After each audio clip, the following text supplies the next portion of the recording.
Hello and welcome. My name is Simon French and I'm Chief Economist at Panmure Gordon. Today we're going to talk about the outlook for global growth in 2020, given what has been a tentatively good start to the year economically, and some of the potential headwinds and indeed some of the opportunities following what was a modest period of growth for the global economy in 2019.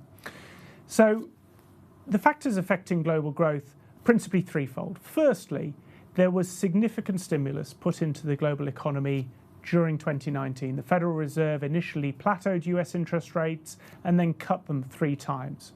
We know that monetary policy interest rates stimulate the economy but with a lag, and we expect that lagged effect to reach its most powerful impact later on in 2020, so the first significant driver of a pickup in global growth.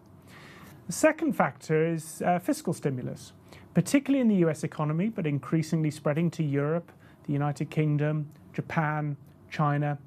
These countries that have largely been reducing the size of their public sector deficit for the last 10 years since the global financial crisis have started to become more stimulative, started to increase public spending and lowering taxes. Now, we can argue on the structural wisdom of this, whether large deficits for a long period of time are sensible economics, but it is happening. It will pass on income tax cuts, effectively income tax cuts through to households around the world. That should stimulate growth in 2020 as well.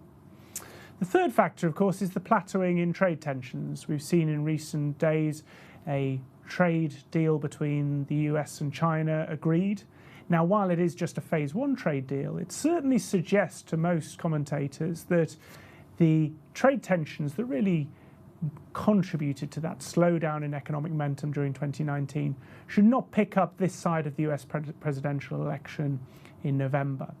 And that should enable some of the disruption to global supply chains that has been very, very clear in the data to start to alleviate. Now, we've seen some of this information already anticipated by financial markets increasingly hitting new highs. We're seeing it picking up in the hard economic data in terms of Q4 activity being a pickup on what seemed to be the bottoming out of global growth in the third quarter.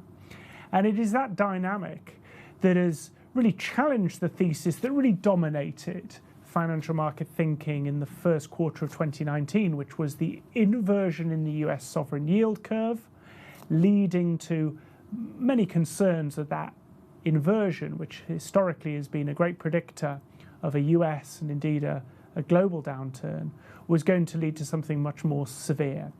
We didn't see that at the time, and we don't see it now.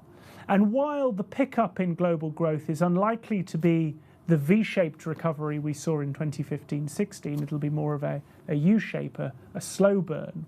We are more optimistic that this will start as the year goes on to pass through to corporate earnings, to the top line growth that at the moment equity markets are anticipating.